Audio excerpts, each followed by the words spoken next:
Mon mari m'a envoyé un texto, je vais manquer ton anniversaire, c'est très chargé au bureau. J'ai répondu, pas de problème. 1 heure plus tard, j'ai vu sa publication, de somptueux cadeaux, des ballons, le tout pour l'anniversaire de sa patronne. Sa patronne, sa main enroulée autour de la taille de mon mari, comme si elle y avait toujours eu sa place. Ce soir-là, j'ai passé un coup de fil. La lumière matinale de mon anniversaire se déversait à travers les rideaux de la chambre comme chaque jour. Douce, chaude, dorée, familière. J'étais assise sur le bord du lit, téléphone à la main, regardant les 3 petits points apparaître et disparaître sur l'écran. Samuel était en train d'écrire. Quand le message est finalement apparu, c'était comme assister à un accident au ralenti. Je ne pouvais pas m'arrêter. Chérie, je suis désolé, mais je dois annuler notre dîner d'anniversaire ce soir. Le rapport trimestriel est incroyablement tendu. Amanda met la pression sur tout le département. On se rattrapera une autre fois. Je t'aime.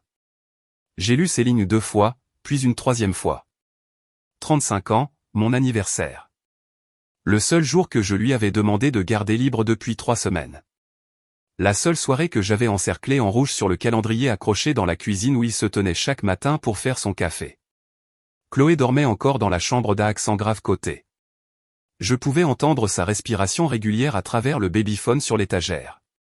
Nous aurions pu changer de lit il y a 2 ans, mais Samuel a dit que nous devrions économiser l'argent, au cas où. Il disait toujours ça. Au cas où quoi? Je n'ai jamais vraiment compris. J'ai répondu, ce n'est pas grave. Le travail est important. Nous fêterons ça plus tard. 3 mots. Ce n'est pas grave. Que j'ai dit si souvent qu'ils sont devenus un réflexe. Ce n'est pas grave, la traduction la plus courante de « je suis blessé », mais j'ai l'habitude de le cacher car le dire à voix haute ne changerait rien de toute façon. J'ai posé le téléphone sur la table à côté du bracelet qu'il m'avait acheté à Noël dernier. Pas exactement comme un cadeau de Noël, mais parce qu'il se sentait coupable d'avoir manqué le réveillon de Noël pour aller à une fête d'entreprise avec Amanda. Sa patronne semblait toujours savoir comment organiser des fêtes extravagantes. La maison était silencieuse de cette manière très spécifique qui n'existe que les matins où vous êtes seul avec vos propres pensées. J'entendais le frigo bourdonner en bas, les vieilles canalisations gémir dans les murs, et même le chien du voisin aboyer paresseusement vers 7 heures du matin, comme toujours. J'avais demandé ce jour de congé il y a 6 semaines. Mon patron avait même écrit clairement sur le calendrier partagé du bureau, anniversaire de Shirley, congé. J'avais prévu de faire la grasse matinée, de préparer à Chloé les pancakes aux pépites de chocolat qu'elle aimait le plus, et si le temps était beau, de l'emmener au parc. Et ce soir, Samuel et moi étions censés dîner dans le petit restaurant italien où nous avions eu notre premier rendez-vous il y a 11 ans. J'avais fait une réservation. Je savais exactement ce que j'allais commander. J'avais même imaginé la façon dont il me regarderait dans la robe bleue que je ne portais que lorsque je voulais me sentir vraiment belle. Mais voilà, le travail était prenant. Je me suis levé et je me suis étiré. Depuis quand la fille qui courait 5 km chaque matin est-elle devenue la femme qui gémit juste en se penchant pour lasser ses chaussures comme ça? Au moins, cette maison était payée. Mes parents me l'ont laissée après leur décès. Et c'était la seule chose dont Samuel ne pouvait pas se plaindre quand il s'agissait d'argent. Au moins, nous n'avons pas à nous soucier du loyer, lui rappelais-je souvent chaque fois qu'il était stressé par les dépenses. Mais dernièrement, il s'inquiétait moins des coûts et parlait plus d'expérience, de voyage, de luxe, de la nécessité de vivre pleinement avant qu'il ne soit trop tard pour en profiter. Il disait que nous devions vivre plus grand, plus somptueusement. Nous avions besoin de voyages que les gens exhibent sur Instagram. J'ai descendu les escaliers pieds nus, le parquet glacé sous la plante de mes pieds. Octobre dans le Connecticut signifiait que la facture de chauffage allait recommencer à danser. Une autre dépense à calculer. Une autre conversation où Samuel soupirerait et me dirait que je l'étouffais avec trop de pragmatisme. La cuisine portait encore la faible odeur de café que j'avais programmée pour 6h30. Je me suis versé une tasse de café noir et je me suis appuyé contre le cadre de la fenêtre, regardant le jardin. Les feuilles d'érable commençaient à prendre une teinte rouge feu dehors. La balançoire de Chloé se balançait encore légèrement dans le vent. La balançoire que j'ai construite moi-même il y a 3 étés. 4 week-ends de travail et 6 allers-retours chez le roi Merlin parce que j'avais mal mesuré. Je l'ai construite sans Samuel. Mon téléphone a vibré. Je pensais que c'était Samuel avec une autre excuse. Quelque chose pour adoucir le tout. Quelque chose comme « je me rattraperai ». Je te le promets. Ce scénario aurait dû se produire. Mais non, c'était ma sœur. Tu as déjà 35 ans. Vraiment vieille maintenant. Joyeux anniversaire. Puis quelques vieux amis. Des vœux courts. Chaleureux, sincères. Juste pas Samuel. J'ai entendu les pas de Chloé dans les escaliers. Elle a fait irruption dans la cuisine dans son pyjama de princesse, son visage s'illuminant quand elle m'a vu. Joyeux anniversaire, maman. Elle m'a serré fort avec tout le poids de son petit corps, et je l'ai soulevé, l'ai fait tourner comme une vieille habitude, comme mes parents le faisaient avec moi quand j'étais petite. Chloé a éclaté de rire, et à ce moment-là, tout le reste a disparu. Juste nous deux. C'était suffisant. Du moins, j'essayais de croire que c'était suffisant. Nous sommes restés dans la cuisine pendant près d'1 heure, noyés dans la farine, les pépites de chocolat et des devinettes idiotes qui faisaient rire Chloé comme si elle venait d'entendre la chose la plus drôle du monde. Elle m'a raconté sa journée d'école d'hier, un enfant qui s'est fait gronder pour avoir mis de la colle dans les cheveux d'une fille, comment la maîtresse a dit qu'ils apprendraient les dinosaures la semaine prochaine. Un peu plus tard, en mâchant son pancake, elle a demandé « Où est papa, maman ?» Je lui ai dit qu'il était parti travailler tôt, qu'il y avait un gros projet. Elle a hoché la tête comme si c'était évident, comme si elle y était déjà habituée, et elle y était habituée. C'était notre normalité. Après le petit déjeuner, j'ai nettoyé pendant que Chloé regardait des dessins animés dans le salon.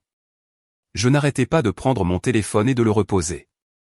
Toujours rien de Samuel à part le texto du matin. Pas même un seul « joyeux anniversaire », juste le silence. À 10h30, mon téléphone a finalement sonné. J'ai répondu plus vite que je ne voulais l'admettre. Sûrement, aujourd'hui, c'est vraiment le chaos. Amanda a tout rendu 2 fois plus compliqué. Tu me manques. J'ai fixé les mots « tu me manques ». 2 mots qui sonnaient aussi faux que de cocher une case obligatoire. J'ai répondu par texto. Ce n'est pas grave. Chloé et moi nous amusons bien. J'espère que le travail se passera bien. Les 3 petits points sont apparus, puis ont disparu, puis rien. J'ai emmené Chloé au parc comme je l'avais prévu. Nous avons nourri les canards au petit étang. Chloé riait chaque fois que les canards se dandinaient vers nous, et j'ai pris je ne sais combien de photos, comme si immortaliser ce moment pouvait d'une manière ou d'une autre me prouver que c'était suffisant, que je devais être reconnaissante, que je ne devenais pas lentement une figurante floue dans ma propre vie. Vers 14h, l'ami de Chloé, Lucas, et sa mère, Jennifer, sont arrivés au parc. Jennifer était toujours impeccable. Cheveux soignés, vêtements parfaitement assortis. Sûrement, je ne m'attendais pas à te voir ici. N'est-ce pas ton anniversaire aujourd'hui? Oui, j'ai pris un jour de congé. C'est super. Où est Samuel? Au travail, un projet, une date limite. Le sourire de Jennifer s'est figé juste une fraction de seconde, très vite, mais je l'ai quand même remarqué. Oh, ça doit être important. Les enfants ont couru vers le toboggan et Jennifer s'est assise à côté de moi sur le banc. Nous les avons regardés grimper dans le silence familier de parents habitués à se voir à la sortie de l'école, lors d'événements bénévoles, à des fêtes d'anniversaire. Depuis combien de temps? A-t-elle demandé doucement. Depuis combien de temps quoi? Depuis combien de temps a-t-il commencé à s'éloigner? Je me suis tourné pour regarder Jennifer. Elle ne souriait plus. Ses yeux portaient quelque chose qui ressemblait à de la pitié et je détestais ce sentiment. Je ne sais pas de quoi tu parles. Je vous connais depuis 4 ans. J'ai vu quelques trucs. Les parents parlent. Elle a fait une pause d'un instant puis a continué. Je veux juste que tu saches que si jamais tu as besoin de parler à quelqu'un, je suis là. Sans jugement. Je ne savais pas comment répondre. Je ne savais pas comment affronter l'idée que peut-être les choses que je m'efforçais de ne pas voir, d'autres personnes les avaient vues depuis longtemps. Nous allons bien, ai-je dit. Juste occupé. Tu sais ce que c'est. Jennifer a hoché la tête, mais je pouvais voir le doute dans ses yeux. Oui, occupé. Quoi qu'il en soit, mon offre tient toujours. À 16h, j'ai ramené Chloé à la maison. Je l'ai laissée en bas au milieu de ses poupées et je lui ai dit de monter changer ses vêtements. Et à ce moment précis, j'ai fait l'erreur d'ouvrir Instagram. J'utilisais rarement les réseaux sociaux. Mon compte n'était presque que des photos de Chloé. Mais Samuel était différent. Il postait tout. Son café du matin, la tenue qu'il portait au travail, des citations de motivation au bureau. Il avait près de 3000 abonnés. Il m'a expliqué un jour, c'est du personal branding. C'est important pour ta carrière. J'ai fait défiler. Jennifer a posté une photo de Lucas au parc. La femme d'un ancien camarade de classe a annoncé qu'elle était enceinte. Et puis j'ai vu Samuel. Un post partagé exactement 1 heure plus tôt. C'était une image d'une salle de réunion de bureau décorée somptueusement, comme tout droit sorti d'un tableau Pinterest. Des arches de ballons argentés et dorés. Un gâteau d'anniversaire personnalisé qui semblait coûter des centaines de dollars. Une table couverte de bouteilles de vin cher et de boîtes cadeaux emballées dans du papier de luxe. Du rose doré partout. Une bannière suspendue en hauteur avec les mots « Joyeux anniversaire Amanda » écrits en lettres cursives. Samuel se tenait sur la photo juste à côté de sa patronne, Amanda. La femme de 43 ans, les cheveux soigneusement coiffés, le sourire confiant de quelqu'un qui a toujours eu l'habitude d'être au centre. Son bras était enroulé autour de la taille de mon mari. Samuel souriait radieusement, le genre de sourire qu'il ne m'avait pas adressé depuis des mois. La légende en dessous disait, quand c'est l'anniversaire de la patronne, on fête ça comme il se doit. Non seulement une grande leader, mais aussi une amie et un mentor merveilleux. À la conquête de nombreux autres objectifs ensemble. Je me suis assise sur le bord du lit, j'ai relu ces mots, j'ai regardé à nouveau cette photo, j'ai regardé les ballons, le gâteau, les cadeaux et le sourire de mon mari. Le travail est prenant. J'ai levé mon doigt vers l'écran. Je pouvais cliquer sur « J'aime ». Je pouvais commenter. Mais je n'ai rien fait. J'ai juste regardé. Puis j'ai entendu la voix de Chloé. « Maman, ça va ?» J'ai levé les yeux. Elle se tenait dans l'embrasure de la porte, tenant toujours une poupée. Ses grands yeux marrons me regardaient comme si elle comprenait plus qu'une enfant de 6 ans ne devrait jamais comprendre. « Ça va. Tu as l'air triste. » Elle est montée sur le lit, s'est assise près de moi, a appuyé sa tête contre mon épaule. « Papa a encore oublié ton anniversaire, n'est-ce pas ?» Cette question m'a frappé comme un coup de poing. Elle avait remarqué. Bien sûr, elle avait remarqué. Chaque dîner tardif, chaque dimanche où il était absent. Chaque fois qu'il promettait de rentrer tôt et qu'il envoyait un texto d'excuses à la dernière minute. Elle avait vu sa mère disparaître lentement d'une vie qui ne semblait plus avoir de place pour nous deux. Papa est juste occupé par le travail, ai-je dit, comme je le disais toujours, comme une habitude programmée en moi. Chloé a regardé la photo sur mon téléphone et a dit très doucement, « Mais papa se souvient de l'anniversaire de sa patronne. » Je n'avais pas de réponse. Nous sommes restés assises là en silence pendant un long moment. Puis Chloé a levé les yeux. « Je vais te faire une carte d'anniversaire, maman. » Elle est partie en courant chercher ses crayons de couleur et son papier de bricolage. Je suis resté seul dans la chambre, fixant cette photo, les ballons, le gâteau, le sourire de mon mari, la preuve qu'il avait eu le temps de préparer une fête, de l'argent pour acheter des cadeaux chers, de l'énergie pour célébrer quelqu'un d'autre, mais pas pour moi. J'ai pensé à lui envoyer un texto. J'ai pensé à lui demander pourquoi il avait menti. J'ai pensé à exiger une explication. Mais je n'ai rien fait de tout ça. Au lieu de cela, j'ai fait autre chose. Quelque chose de silencieux. Quelque chose qui n'exploserait pas tout de suite, mais qui attendrait que la vérité soit assez mûre pour exploser. J'ai ouvert mon ordinateur portable et j'ai commencé à passer des appels. À 21h ce soir-là, tout avait changé.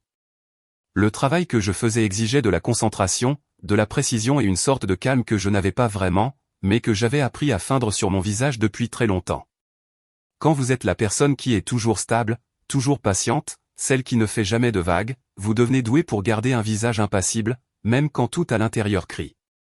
Le premier appel que j'ai passé était à Marcus, mon vieil ami de fac. Il avait fait des études de droit. « Shirley, joyeux anniversaire. Je comptais t'appeler plus tard » a dit Marcus.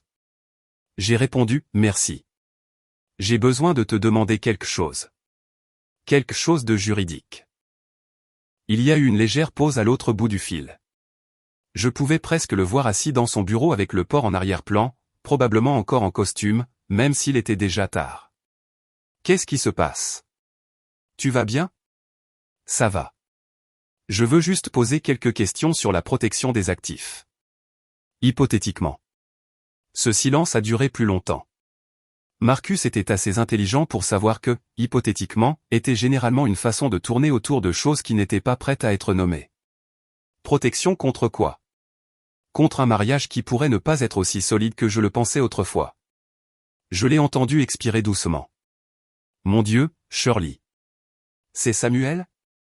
Je ne sais pas encore. Peut-être que je me fais des idées, mais j'ai besoin de savoir quelles sont mes options, ce que je dois documenter et comment protéger Chloé si les choses tournent mal. Marcus est passé en mode avocat. D'accord, première question. Avez-vous un contrat de mariage? Oui. Des comptes joints? Oui. Un compte courant et un compte d'épargne. La maison est à quel nom? Le mien. Mes parents me l'ont laissé avant notre mariage. Bien. Très bien. Les biens hérités restent généralement des biens propres s'ils ne sont pas excessivement mélangés. Samuel est-il inscrit comme copropriétaire ou l'avez-vous refinancé conjointement avec lui? Non. Bien aussi. Et vos revenus? Il gagne un peu plus que moi. Donc l'équilibre des pouvoirs n'est pas trop déséquilibré.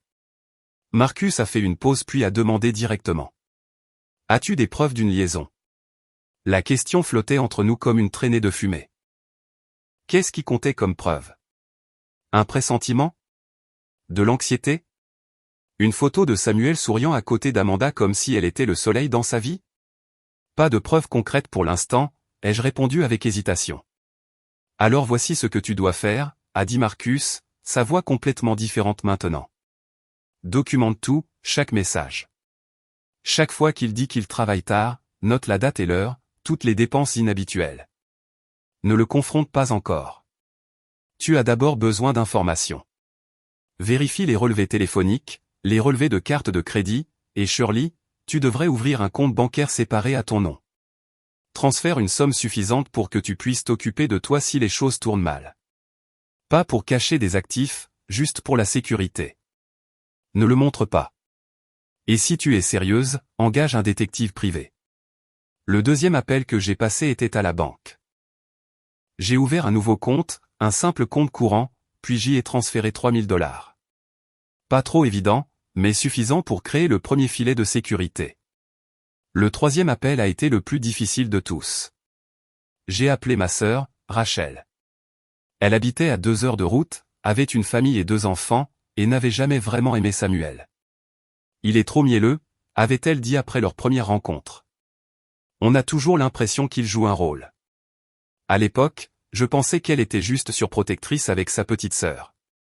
Maintenant, je me demandais combien d'autres choses elle avait vues que moi, parce que je faisais trop confiance, j'avais ignoré. Petite sœur, a répondu Rachel. Joyeux anniversaire. Dis-moi que Samuel prépare quelque chose d'énorme pour toi. Il travaille tard. Quelque chose est arrivé à l'entreprise. Il y a eu un silence de quelques secondes à l'autre bout. Tu te moques de moi? Shirley, c'est ton anniversaire. Ton VRI anniversaire et il est au bureau. Il y a quelqu'un qui est mort au bureau ou quoi? Je l'ai entendu bouger, probablement pour aller dans une autre pièce pour que les enfants n'entendent pas. Elle avait toujours été très claire sur le mariage, sur le respect, sur le minimum qu'un conjoint devrait avoir. Je lui ai parlé de la photo sur Instagram, du sourire que je ne recevais plus. Rachel est restée silencieuse pendant un long moment. Quand elle a finalement parlé, sa voix était complètement différente. Plus basse, plus lente, plus dangereuse. Qu'est-ce que tu as besoin que je fasse? Sois juste prête. Si tout s'effondre, Chloé aura peut-être besoin de rester avec toi pendant un certain temps. Bien sûr. Shirley, a dit Rachel avant de raccrocher. Je suis fier de toi que tu ne te contentes plus de subir. Tu mérites mieux. Je n'étais pas sûr de ce que je méritais, mais j'étais reconnaissante qu'elle l'ait dit. Après la fin de l'appel, je me suis assise tranquillement un moment avec mes propres pensées. Puis j'ai rouvert l'ordinateur portable et j'ai fait ce que j'évitais depuis des mois. J'ai vérifié les relevés de carte de crédit. Nous avions 3 cartes, 2 partagées, une à mon nom, mais Samuel l'utilisait encore. Je me suis connecté à chaque compte, j'ai parcouru chaque ligne de dépenses, à la recherche d'un schéma, de quelque chose d'anormal. Et ce que j'ai vu m'a retourné l'estomac. Des frais de restaurant haut de gamme où je n'avais jamais mis les pieds. des endroits avec des menus fixes et des cartes des vins si longues qu'il faudrait hypothéquer sa maison. 2 cents dollars par-ci, 3 cents par-là. Toujours les soirs de semaine, toujours étiquetés, dîner d'affaires. Puis des paiements à l'hôtel Méridien, 4 fois en 3 mois. Chaque fois un jeudi soir, chaque fois environ 350 dollars. Les jeudis, les mêmes jeudis où Samuel me disait qu'il restait tard au bureau. Le texto de minuit, je suis trop fatigué pour rentrer. Je vais dormir au bureau. Et je répondais, fais attention demain. Je t'aime. Il n'était pas au bureau. Il était à l'hôtel Méridien. Je me suis affalé sur la chaise, comme si le sol avait disparu sous mes pieds. C'était là.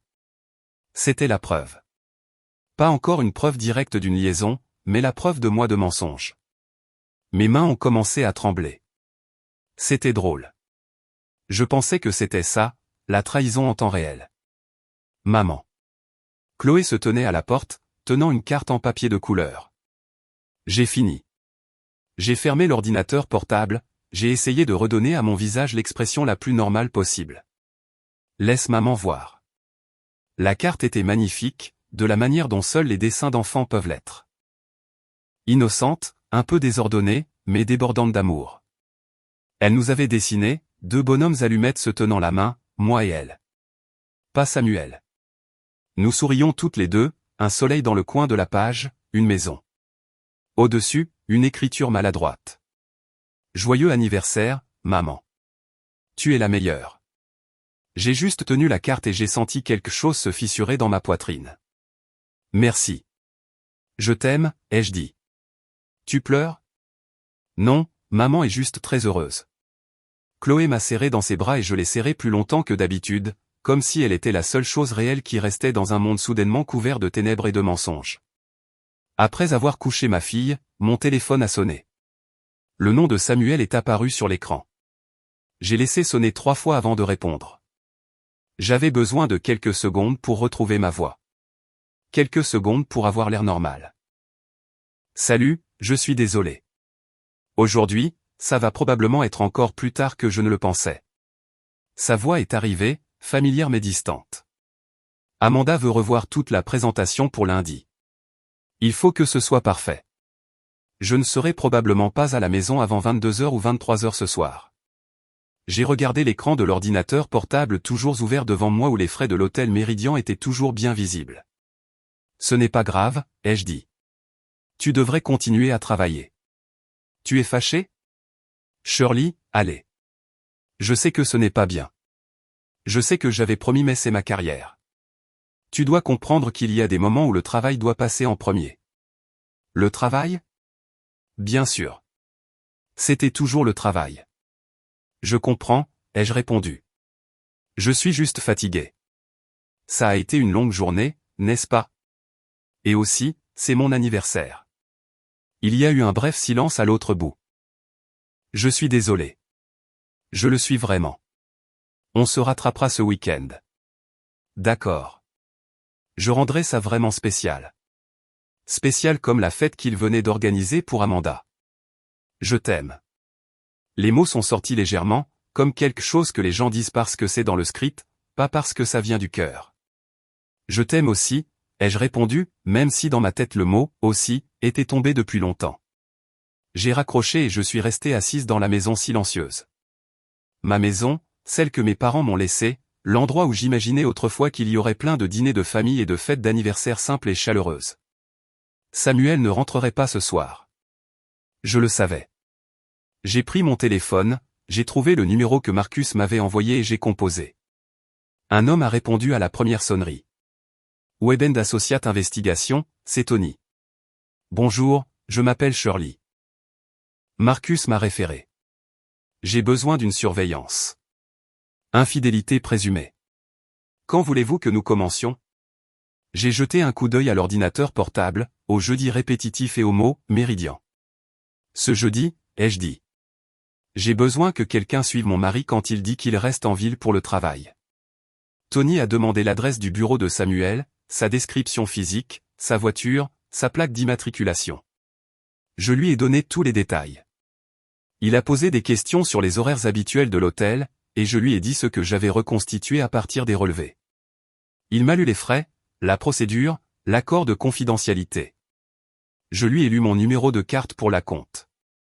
Après avoir raccroché, je suis restée assise longtemps dans le salon sombre. Je n'ai pas allumé les lumières. Je suis juste restée là, écoutant l'horloge murale et pensant à la vie que je croyais vivre. Je ne suis pas montée dans la chambre. Le lit qui était censé être le nôtre ne me faisait maintenant penser qu'à des draps d'hôtel blancs quelque part en ville où mon mari pourrait être allongé avec une autre personne, sur des choses qui coûtaient autant qu'un mois de nourriture pour ma fille et moi. J'ai pris un oreiller et une couverture et je suis allé dans la chambre d'amis. Demain, je me lèverai, je préparerai le petit déjeuner pour Chloé, je l'emmènerai à l'école, j'irai au travail, je ferai comme si tout était encore pareil. Mais ce soir, je me suis permis d'admettre pour la première fois que notre mariage était déjà en morceaux. Le mercredi matin est arrivé avec la pluie. Pas le genre doux et romantique, mais celui qui s'abat directement sur les fenêtres comme s'il était en colère, transformant les rues en ruisseaux boueux, vous faisant vous demander pourquoi vous avez choisi de quitter la maison. J'avais à peine dormi.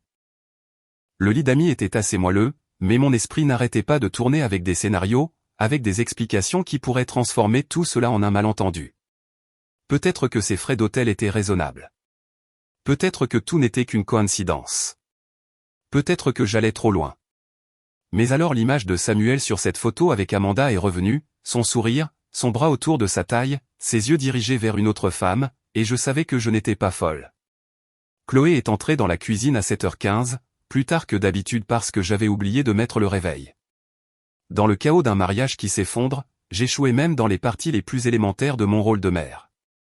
Elle m'a regardé avec des yeux bien plus vieux que 6 ans, le genre de regard qu'un enfant a quand il sait déjà que les adultes mentent pour cacher des choses laides. « Papa n'est pas rentré hier soir », a-t-elle dit doucement. Ma main s'est figée en l'air. « Qu'est-ce que tu as dit ?» Je me suis levé pour aller aux toilettes à minuit. La voiture de papa n'était pas dans le garage. Bien sûr, elle n'y était pas, car il n'avait pas travaillé tard au bureau. Il avait été au Méridien ou ailleurs, mais certainement pas dans cette maison. Papa a envoyé un texto à maman, ai-je dit, ce qui était vrai. Papa était trop fatigué, il est resté en ville pour que ce soit plus facile. Le mensonge avait été amélioré. Semblait plus raisonnable maintenant. D'accord, a répondu Chloé. Mais j'ai entendu clairement la déception dans sa voix. J'ai vu la façon dont ses épaules se sont affaissées juste un peu alors qu'elle prenait sa tranche de pain. Sur le chemin de l'école, nous étions presque silencieuses. Juste le bruit de la pluie et la faible résistance des essuie-glaces qui allaient et venaient. Avant de sortir de la voiture, elle m'a serré très fort dans ses bras, plus fort que d'habitude, puis a couru sous la pluie vers l'école. Je suis resté là quelques secondes, laissant les klaxons derrière moi me presser d'avancer. Puis j'ai continué. Mon bureau était dans un immeuble terne du quartier industriel, le genre de bâtiment qui pourrait être n'importe quoi, une compagnie d'assurance, un cabinet comptable, une start-up technologique. Je faisais du travail administratif, des chiffres, de la paperasse, des emails, un travail stable, un salaire décent, mais un qui ne me suivait pas à la maison. Toute la journée, je me suis plongé dans des feuilles de calcul, des emails, de petites réunions, reconnaissante que mon esprit soit détourné de ce trou noir. Mais au déjeuner, assise seule dans ma voiture avec un sandwich, j'ai de nouveau pris mon téléphone. Cette fois, ce n'était pas Instagram, mais l'application de l'opérateur, le compte familial. Chaque appel, chaque message était là. J'ai fait défiler jusqu'à la section de Samuel, j'ai examiné chaque ligne d'appel et de texto des 3 derniers mois. Une longue série de messages envoyés au même numéro inconnu, encore et encore, toute la journée, la nuit, le matin, le week-end. Certains jours, il s'envoyait plus de 50 messages. J'ai débloqué l'identification de l'appelant et j'ai essayé d'appeler. 3 sonneries. C'est Amanda. J'ai raccroché. J'ai fixé le téléphone comme si c'était une grenade avec la goupille encore en place. Des centaines de messages à sa patronne. 23h, 6h du matin, tout le week-end. Toutes les fois qui auraient dû être pour lui de jouer avec sa fille, de dîner avec sa femme. J'ai pensé au soir où il emportait son téléphone dans la salle de bain, disant, juste des trucs de la boîte, ennuyeux. Tout cela avait été elle. J'ai utilisé toute ma pause déjeuner pour créer un document sur mon ordinateur. Chaque frais d'hôtel, chaque dîner d'affaires suspect, chaque jeudi soir où il disait travailler tard, chaque bloc de messages dense avec le numéro d'Amanda, chaque poste où elle apparaissait, chaque commentaire, chaque icône. J'ai fait une capture d'écran de tout, je l'ai sauvegardé sur un compte cloud séparé, je l'ai copié à nouveau sur une clé USB que j'avais achetée à la hâte au dépanneur. Des preuves. Marcus m'avait dit de rassembler des preuves, et c'est exactement ce que je faisais. Mais des preuves de quoi? J'avais des preuves d'intimité émotionnelle, de mensonges, de priorités déplacées. Mais était-ce suffisant? Un tribunal se soucierait-il que mon mari envoie plus de textos à sa patronne qu'à sa femme, qu'il organise une grande fête d'anniversaire pour sa patronne tout en oubliant l'anniversaire de sa femme? Ou aurais-je simplement l'air d'une femme jalouse qui ne supportait pas que son mari ait des relations de travail avec une autre femme? À 15 heures, mon téléphone a sonné. C'était Tony. Madame Shirley, j'ai une mise à jour rapide. J'ai vérifié le schéma de réservation de votre mari. L'hôtel Méridien a confirmé qu'il a une réservation pour demain soir, jeudi, chambre 847. L'enregistrement est à 18 heures. Mon cœur a cogné si fort que je l'ai entendu dans ma poitrine. Comment le savez-vous? J'ai mes contacts. C'est pour ça que vous me payez. Demain à 17h30, je serai devant l'hôtel. Je le suivrai, je documenterai tout, je prendrai des photos. Vous aurez un rapport complet vendredi matin. Après l'appel, j'ai fixé l'écran de mon ordinateur et je n'ai plus pu lire un seul chiffre. Tout est devenu flou. Juste 24 heures de plus, puis je saurai. J'ai quitté le travail à 17h30, j'ai récupéré Chloé à l'école. Elle était assise tranquillement dans la voiture, dessinant des formes tordues sur la couche de buée de sa respiration sur la vitre. Nous sommes rentrés vers 18h15. La maison, même avec nous deux dedans, semblait vide. J'ai réchauffé quelque chose de simple pour le dîner. Des nuggets de poulet et des nouilles. La seule chose que Chloé mangerait au moins sans discuter. À 19h, mon téléphone a vibré avec un message. Journée brutale. Je devrais peut-être rester en ville à nouveau. Ne m'attends pas, va te coucher d'abord. Demain, c'était jeudi. Demain à 18h, il s'enregistrerait à la chambre 847 du Méridien. Demain, je verrai enfin clairement la chose que je n'avais osé que deviner jusqu'à présent. J'ai répondu, ce n'est pas grave.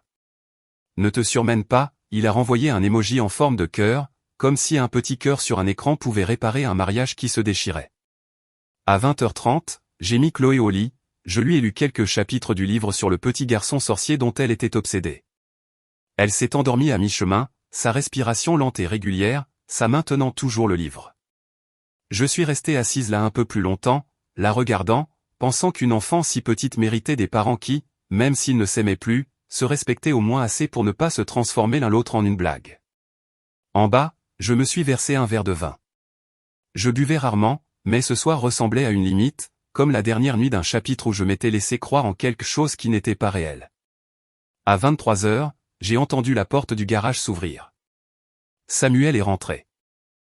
J'ai entendu la voiture, la porte se fermer, les pas silencieux dans la cuisine. J'étais toujours assise dans le salon, le verre de vin vide, les lumières éteintes. Il s'est tenu dans l'embrasure de la porte. Tu es encore debout. Il s'est approché. Même dans la pénombre, je pouvais voir une légère trace de rouge à lèvres sur son cou.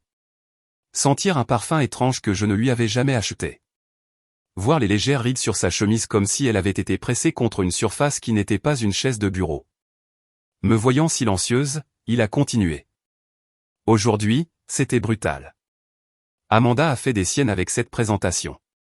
Parfois, je jure qu'elle oublie que les employés ont aussi une vie privée. Le mensonge est sorti de sa bouche en douceur, de manière effrayante, comme quelque chose qu'il avait répété de nombreuses fois devant un miroir. Tu dois rester en ville demain aussi, ai-je demandé, en essayant de garder une voix normale. Probablement. Jeudi est la date limite finale. Je dormirai peut-être encore là-bas pour ne pas avoir à rentrer. Dormir en ville, chambre 847 au Méridien. Oui, ça a du sens, ai-je dit. Il s'est penché pour m'embrasser sur le front. Je n'ai pas bougé. Je l'ai regardé monter, j'ai entendu le bruit de la douche se mettre en marche. Je suis resté assise là dans l'obscurité un peu plus longtemps, puis je me suis levé, je suis retourné dans le salon. Demain, tout allait soit complètement voler en éclats, soit, par miracle, se passer différemment. Mais au fond de moi, je savais déjà quel serait le résultat. Le jeudi s'est écoulé avec le sentiment lent et impuissant d'un train fonçant droit vers une falaise. On voit clairement la voie devant soi. On sait exactement où elle se terminera. Mais le pied ne peut pas atteindre le frein. Les mains ne peuvent pas toucher le volant. Il ne reste plus qu'à s'asseoir et à attendre l'impact. Tôt ce matin-là, je me suis déclaré malade. Je me suis quand même levé et j'ai préparé le petit déjeuner pour Chloé. J'ai quand même étalé du beurre sur le pain grillé, versé le lait, mis sa boîte à lunch dans son sac à dos, je me suis quand même penché pour l'embrasser sur le front à la porte de l'école. Toute une chaîne de gestes familiers d'un matin ordinaire, accomplis par une femme qui ne se sentait plus ordinaire du tout. Après l'avoir laissée à l'école, je ne suis pas rentré directement. J'ai conduit sans but dans notre quartier, passant devant des pelouses soigneusement entretenues, des garages pour 2 voitures, passant devant le parc où Chloé jouait sur le toboggan, passant devant l'épicerie où Samuel et moi faisions nos courses le samedi matin, à l'époque où nous étions encore vraiment mari et femme. Pas 2 vies parallèles partageant le même toit. Finalement, je me suis arrêté dans un petit café du centre-ville. J'ai commandé un café noir, je me suis assise dans un coin et j'ai regardé les gens vaquer à leurs occupations normales. Un couple d'une vingtaine d'années partageant un muffin, riant aux éclats de quelque chose sur un téléphone. Un vieil homme à lunettes lisant le journal, fronçant les sourcils de temps en temps. Une femme en tenue de bureau tapant furieusement sur un ordinateur portable. Tout cela paisible, intact par le genre de douleur que j'attendais ici, prête à s'abattre sur moi. Après cela, je suis allé dans un magasin Home Good, j'ai essayé de m'occuper, j'ai parcouru les allées, j'ai regardé les étagères de perceuse, je n'ai rien acheté. Je suis allé à la bibliothèque, j'ai pris un livre, j'ai lu la même ligne encore et encore sans comprendre un seul mot. J'ai conduit jusqu'à la plage. Même si le ciel était gris, le vent froid, le sable presque vide, seuls quelques coureurs obstinés se déplaçaient comme si rien dans ce monde n'avait d'importance sauf leur rythme cardiaque. J'ai marché le long du rivage, les mains enfoncées dans les poches de mon manteau, regardant les vagues aller et venir, régulières, indifférentes. Mon mariage touchait à sa fin. C'était la vérité de ce jour. Même si rien ne se passait à l'hôtel ce soir, ce qui avec la quantité de preuves que j'avais était presque impossible, même si Samuel montait seul et dormait simplement, en moi, ce mariage était déjà brisé. Je ne pouvais pas prétendre que je n'avais pas vu ce que j'avais vu. Je ne pouvais pas redevenir la femme naïve qui croyait aux réunions tardives. La confiance, une fois fissurée, ne se lisse pas d'elle-même. Elle laisse une cicatrice. Parfois, elle ne guérit jamais. À 17h15, Samuel a envoyé un texto, je me dirige vers l'hôtel, mort de fatigue. Je vais probablement commander un room service et dormir tôt. Chloé et toi me manquez. Commander à manger et dormir tôt, c'est ça? Je n'ai pas répondu tout de suite. J'ai fixé le message, la facilité avec laquelle il mentait, la façon dont il traitait la tromperie de sa femme comme on change de chemise. Finalement, j'ai tapé, repose-toi bien. À demain. J'ai délibérément omis, je t'aime. Envoyer de l'amour en ce moment aurait été comme me trahir. À 18h précises, Tony a appelé. Votre mari vient de s'enregistrer seul. Je vous tiens au courant, a-t-il dit. Je suis dans l'immeuble d'en face. Vue dégagée sur les fenêtres. La chambre 847 donne sur l'est. D'accord, ai-je répondu, la gorge sèche. Je continuerai à surveiller. Si quelqu'un entre dans la chambre, je le photographierai. S'il sort, je le suivrai. J'ai préparé le dîner pour Chloé. Des nouilles au beurre et au fromage, son plat préféré parce que c'était simple. Nous nous sommes assis à table. Chloé bavardait sur ses amis, sur la sortie scolaire à venir au musée des sciences. À 19h30, le message de Tony est arrivé. Quelqu'un vient d'entrer à l'hôtel.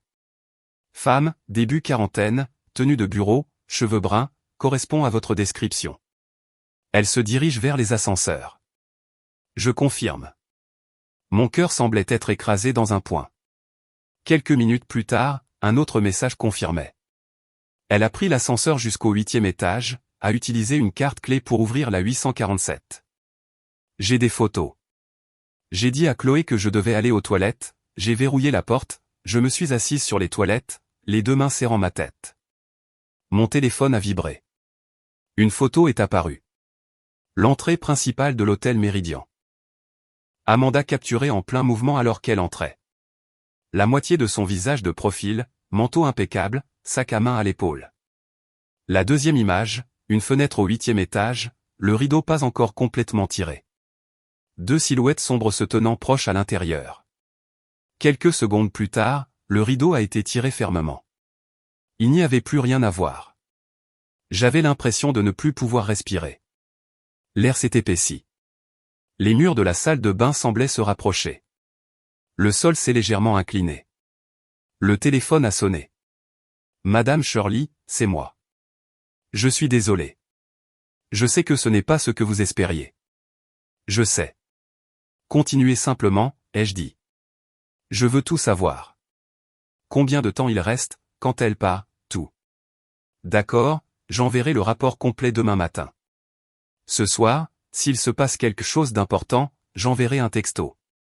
Il m'a dit d'essayer de dormir. Un conseil si absurde qu'il en était presque risible.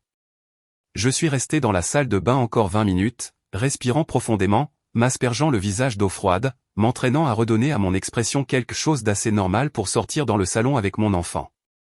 J'ai essayé de sourire dans le miroir, mais ça ressemblait à un autocollant temporaire collé de travers sur un masque.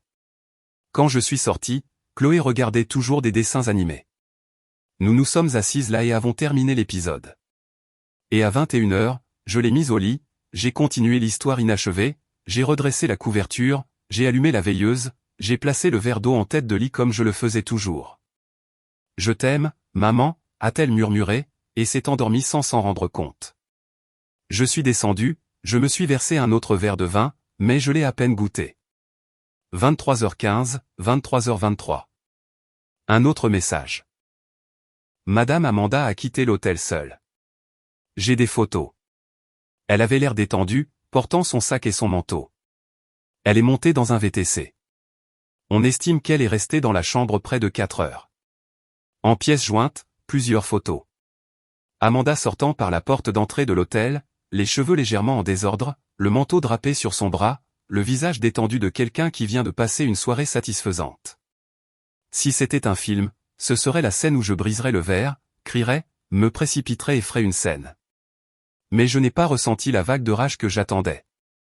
Au lieu de cela, est venu un vide étrange, comme si quelqu'un avait lentement enlevé tout ce qui était en moi, un morceau à la fois, ne laissant qu'une coquille avec mon nom, mon visage, ma voix, mais rien d'assez lourd pour l'ancrer au sol. 23h47, le téléphone a de nouveau vibré. Samuel appelait. J'ai fixé son nom sur l'écran pendant un long moment. J'ai laissé sonner 3 fois, pesant le pour et le contre de ne pas répondre ou de répondre et de tout lui dire de ne plus rentrer à la maison, de ne pas ramener le corps qui venait de se coucher à côté d'une autre femme pour feindre la tendresse. Finalement, j'ai répondu, forçant ma voix à redevenir normale. Tu dors ? Pas encore. Je voulais juste te dire bonne nuit. Je me sens mal d'être parti si souvent ces derniers temps.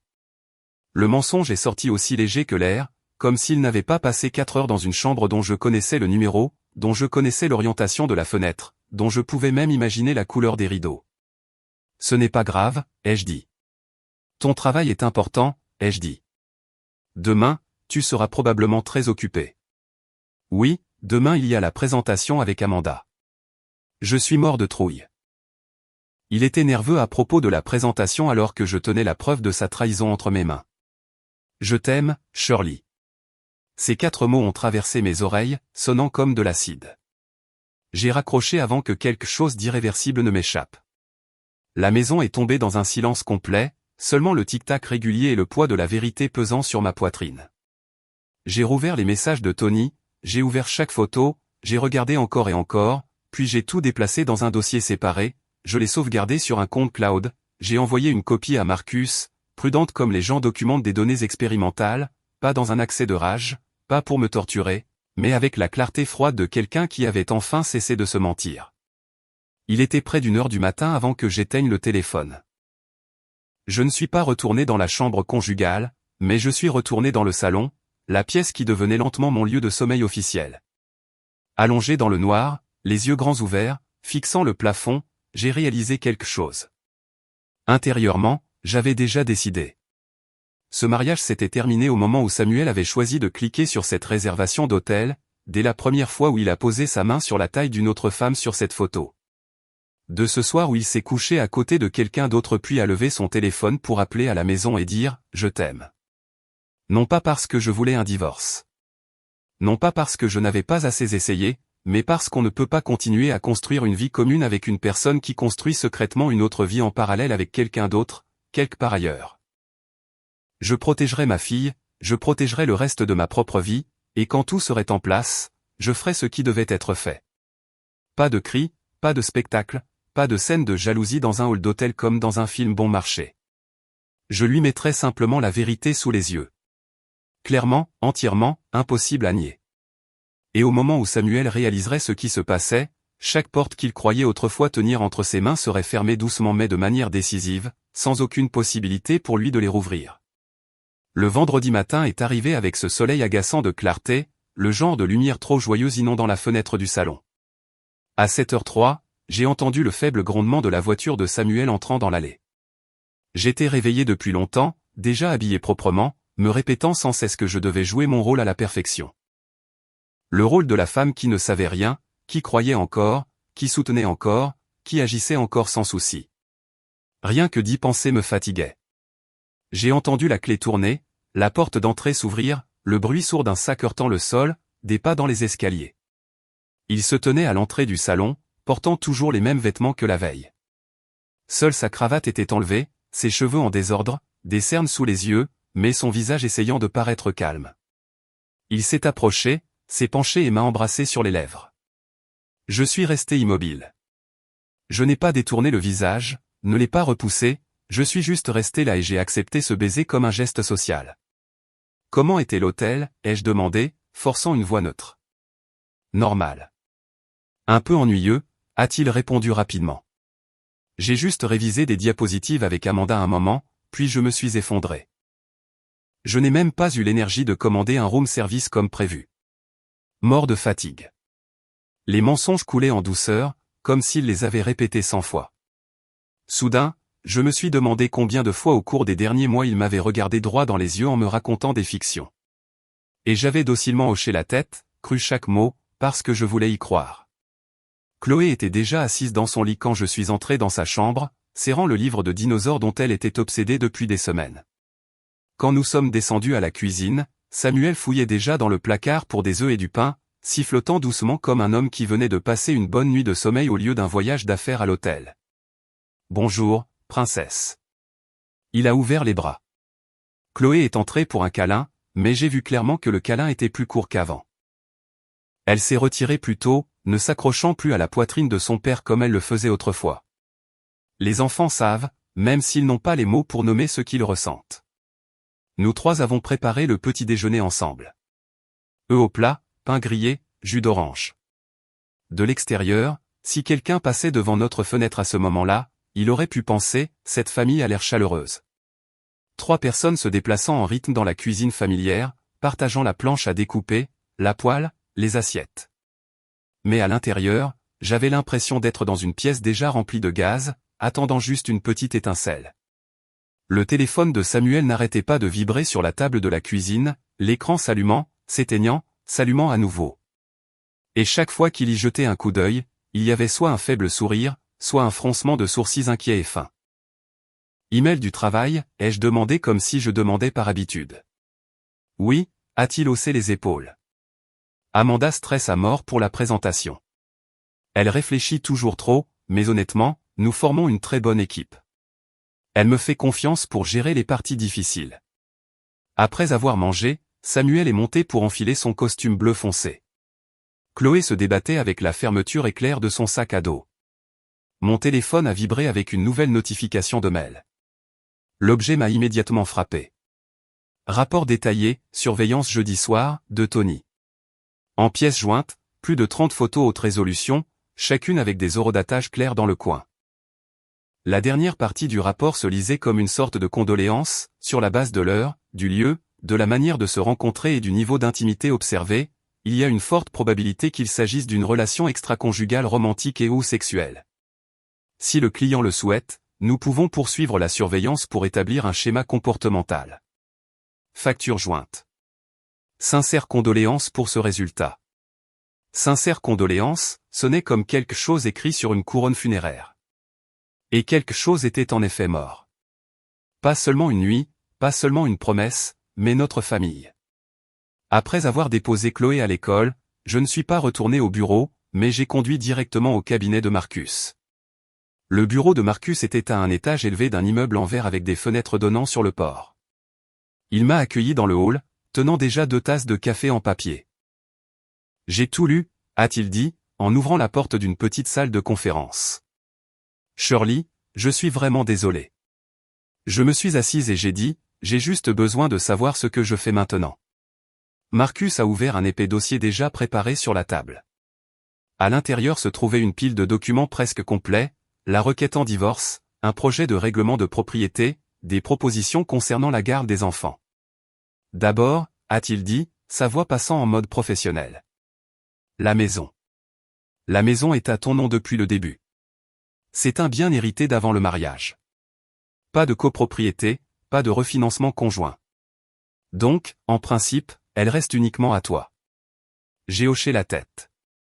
Revenu, a continué Marcus. Le sien est légèrement supérieur au tien.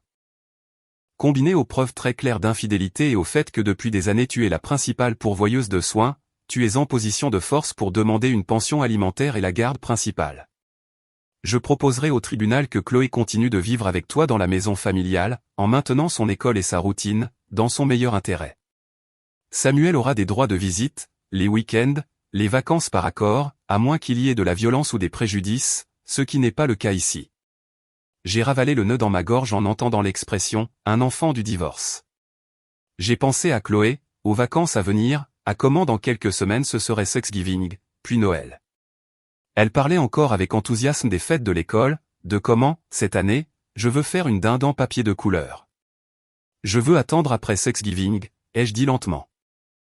Lui donner une dernière fête qu'elle pense encore normale. Nous déposons la requête début décembre. Marcus a hoché la tête. Ça nous laisse encore du temps. Tu utilises ce temps pour faire 2 choses. 1. Continue de tout documenter. Si Samuel retourne au Méridien, demande à Tony de continuer à le suivre. Plus nous aurons un schéma, mieux ce sera. 2. Prépare ton enfant. Nous avons passé près d'1 heure de plus à examiner la liste complète des actifs, des dettes, des revenus, des comptes d'épargne, des fonds de retraite, des assurances, tous les détails secs qui déterminaient maintenant tant de l'avenir de ma fille et de moi. Il a noté les documents que je devais copier, les relevés bancaires, les horaires de travail, les horaires de ramassage scolaire, tout ce qui montrait que j'étais la principale pourvoyeuse de soins. Avant de partir, il m'a tendu 2 cartes de visite, une pour un psychologue pour enfants, une pour un thérapeute pour adultes. Appelle-les cette semaine, a-t-il dit. Tu n'es pas obligé d'être forte tout le temps. En sortant de l'immeuble, j'ai été surprise de me sentir calme. Pas soulagée, pas heureuse. Mais le sentiment d'avoir un chemin clair devant moi. Je ne pouvais pas contrôler ce que Samuel faisait à l'hôtel. Je ne pouvais pas faire disparaître Amanda. Je ne pouvais pas remonter le temps jusqu'à la nuit où il aurait dû réserver mon dîner d'anniversaire au lieu de commander un gâteau pour sa patronne. Mais je pouvais contrôler ce que je ferais avec ce qui s'était passé. Je pouvais choisir de me protéger, moi et ma fille, au lieu de rester immobile et de laisser les autres décider pour nous. Et je pouvais être sûr d'une chose. Quand cette maison exploserait enfin, ma fille et moi ne serions pas dans les décombres, les mains vides. Nous aurions une maison, un revenu stable et un plan. Acte 8. Après Thanksgiving, j'étais de nouveau assise en face de Marcus, regardant ses doigts glisser sur l'iPad alors qu'il ouvrait un dossier financier de Samuel après l'autre. Il a levé les yeux, le coin de sa bouche se soulevant légèrement, le sourire tranquille d'un homme qui venait de voir une grosse proie marcher droit dans un piège. Non seulement votre mari a personnellement enregistré une LLC avec sa maîtresse en utilisant l'adresse de votre domicile commun comme siège social, a dit Marcus lentement. Il a également ouvert un compte bancaire séparé pour cette société en utilisant de l'argent transféré directement de votre compte d'épargne joint. Et tout cela s'est produit alors qu'il était encore lié par un contrat de mariage avec une clause d'infidélité et une interdiction de transfert d'actifs non autorisés. J'ai eu un sourire qui devait être plus laid que de la fumée. Donc mon mari a triché et en plus, il a commis une trahison financière. J'ai pris une gorgée du café chaud que son assistante venait d'apporter, bien meilleur que celui que je faisais à la maison, et j'ai demandé sans détour, alors, qu'est-ce qu'on fait maintenant ? Marcus s'est penché en arrière dans son fauteuil, les mains croisées sur sa poitrine. Nous envoyons tout le projet de start-up des deux à un juge du tribunal de la famille du Connecticut connu pour être traditionnel et avec un historique bien documenté d'être extrêmement sensible à l'infidélité mêlée aux affaires. Il a jeté un coup d'œil au dossier et a nommé le juge Henderson. Il y a 30 ans, sa première femme l'a quitté pour un partenaire commercial. À ce jour, il n'a aucune patience pour les hommes qui trahissent leur femme et jouent salement avec l'argent. En d'autres termes, toutes les preuves cette fois sont de votre côté. Depuis cette nuit d'anniversaire, ma vie s'était transformée en un long feuilleton télévisé dont j'étais le personnage principal. En même temps, j'ai découvert que j'avais des compétences que je ne me connaissais pas en 35 ans de vie, comme retrouver chaque investisseur potentiel que Samuel et Amanda avaient approché, les appeler, leur envoyer des emails, même en rencontrer certains en personne, me présentant calmement. Je suis l'épouse légale, bientôt l'ex-épouse, et en vertu de la loi, je possède actuellement la moitié de tout ce qu'il vous promet. Miraculeusement, le nombre de personnes désireuses de verser de l'argent dans cette opportunité d'investissement est tombé presque à zéro une fois qu'elles ont réalisé que le package comportait le risque d'être entraîné dans un procès de litige de propriété. En ce moment, nous avons le dessus, a poursuivi Marcus. Mais nous devons agir vite. L'audience préliminaire est fixée à lundi prochain, 10 heures. Marcus, ai-je demandé, que penses-tu si je propose de manière proactive un règlement? Bien sûr, une version très clairement penchée en ma faveur.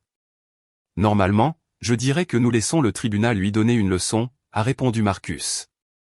Mais un règlement rapide et favorable vous épargnerait des mois de stress et de frais de justice. Que as-tu déjà en tête?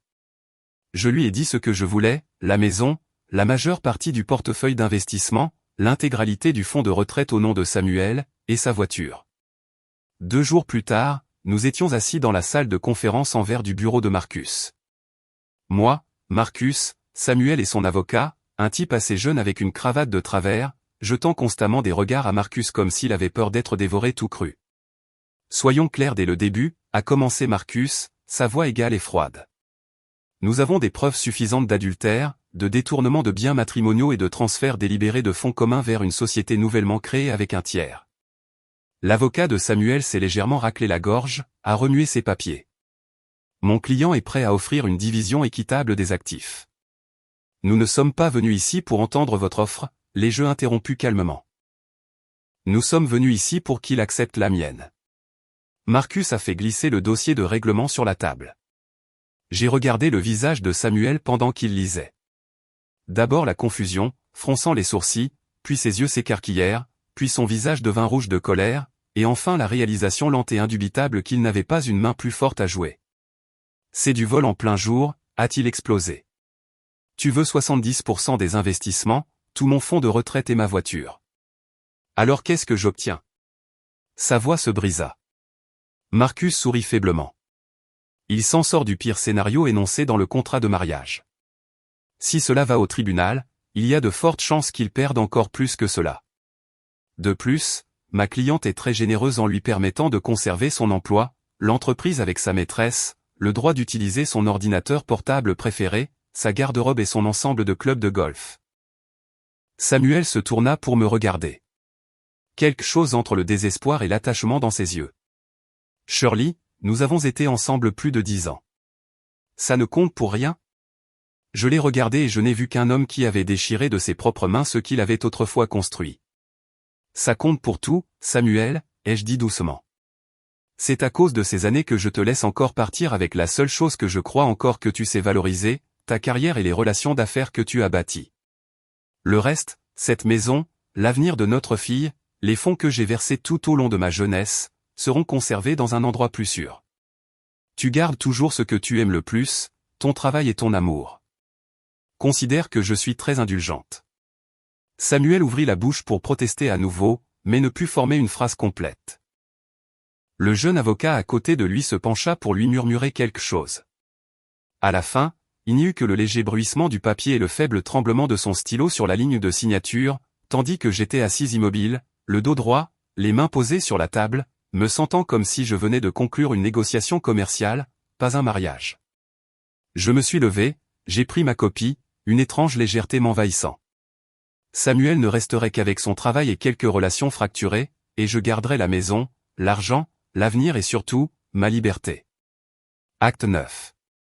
Ce soir-là, alors que toute la paperasse était plus ou moins réglée, j'ai raconté toute l'histoire à Rachel dans un restaurant familial ordinaire près de chez moi, celui qu'elle a choisi, pas moi. Rachel secoua la tête, incrédule devant ma force et ma détermination. Donc, à 40 ans, ce type doit en gros repartir de zéro. Il survivra, ai-je dit, en piquant ma salade sans vraiment manger. L'accord lui permet de garder son travail, et je ne ferai pas de scène. Il ne touche juste pas à ce que nous avons passé des années à construire ensemble. Rachel fronça les sourcils. L'affaire d'Amanda et Samuel est morte aussi. Jennifer m'a dit qu'après le désordre de la LLC et la fuite de l'affaire, aucun investisseur ne veut avoir affaire à eux. Je n'ai rien dit. J'ai juste fini tranquillement mon repas. Quand nous avons payé l'addition, mon téléphone s'est allumé avec un message de Samuel. J'ai tout signé. J'ai répondu par texto, Marcus déposera la requête demain. Silence. Puis, je suis désolé pour tout. Un mariage, au final, réduit à une excuse envoyée par texto. Quand je suis rentré, je me suis versé un verre du vin rouge cher que Samuel gardait pour les occasions spéciales, j'ai jeté mes talons dans un coin, je me suis effondré sur le canapé du salon, et soudain, le vin avait un goût de victoire. Un peu vif, un peu amer, mais avec un long arrière-goût étrangement agréable. 6 mois après cette nuit de 35e anniversaire où mon mari m'a laissé à la maison avec une réservation annulée pendant qu'il levait son verre pour fêter l'anniversaire de sa patronne Amanda. J'étais assise sur une chaise pliante dans le jardin. Mon jardin, à moi seul, lors d'un barbecue de « Nouvelle Vie » que mes amis avaient organisé pour moi. L'air du début de l'été était juste assez chaud. L'odeur de la viande grillée se mêlait à l'herbe fraîchement coupée. Des rires partout. Chloé courait avec les enfants du quartier, serrant dans ses bras le ballon en forme de dinosaure que mes amis lui avaient apporté. Nous avons ri, les verres s'entrechoquant. J'ai regardé autour de moi et j'ai vu Rachel, Jennifer, quelques anciens collègues, de nouveaux voisins, tous éparpillés sur la pelouse et les chaises en plastique, tenant des boissons. Je me suis levé, un peu étourdi par 3 verres de vin, mais étrangement lucide. Il y a 6 mois, j'ai commencé, en regardant vers la fenêtre de la cuisine où je m'étais tenu le jour de mon anniversaire, les mains tremblantes et un téléphone à la main. Je pensais que ma vie était finie. Tout ça à cause d'une story Instagram. Une story avec des ballons, un gâteau, des cadeaux et le sourire de mon mari à côté d'une autre femme. Il s'avère que c'est à ce moment-là que ma vie a réellement commencé. Je me suis tourné vers chacun des visages qui m'avaient sorti de l'hiver le plus sombre de ma vie. Les gens disent que quand une porte se ferme, une autre s'ouvre. Ils ne disent juste pas que parfois, c'est vous qui devez claquer la vieille porte vous-même. J'ai continué, en faisant tourner le vin dans mon verre. Et cela vous force à regarder qui vous êtes vraiment.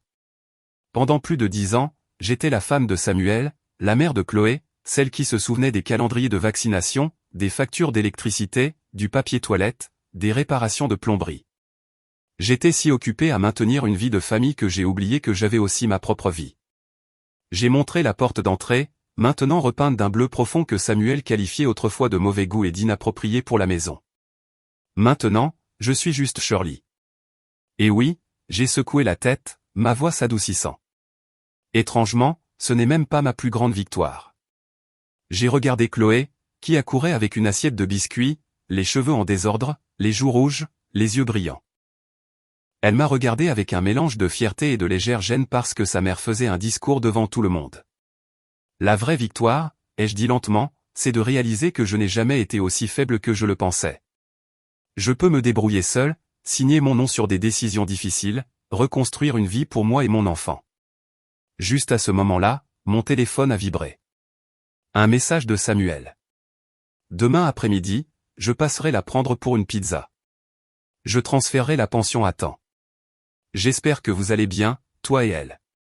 Samuel vivait maintenant dans un appartement de location simple de l'autre côté de la ville. Il conduisait sa vieille voiture, essayant de rafistoler sa réputation auprès des clients après le désordre avec Amanda. D'après les bribes d'informations que Jennifer entendait par le réseau des parents, Amanda ne s'en sortait pas beaucoup mieux. Elle avait déménagé dans une autre ville pour éviter de croiser des gens qui l'appelaient encore « la femme qui a détruit un foyer ». J'ai levé mon verre à nouveau. Après 6 mois, j'ai appris 3 leçons. 1. Vérifiez toujours les relevés de carte de crédit joints. 2. Un contrat de mariage ou tout accord financier clair vaut plus que de l'or. Et 3. Rien ne vous réveille comme le jour où votre mari saute votre anniversaire pour poser sur une photo célébrant l'anniversaire de son amante devant toute l'entreprise. Cette claque vous réveillera vraiment. Un toast au réveil, a crié Rachel, en cognant fort son verre contre le mien. Alors que la fête touchait à sa fin, les amis sont rentrés chez eux un par un, emportant des boîtes de restes et l'odeur de barbecue dans leurs vêtements. Chloé m'a aidé à rassembler les assiettes en papier et les gobelets en plastique dans le sac poubelle. Tu es vraiment différente maintenant, maman, a-t-elle dit sérieusement en empilant les gobelets. Différente mauvaise ou différente bonne, ai-je demandé. Différente heureuse, a-t-elle répondu après un moment, puis a ajouté, tu souris plus.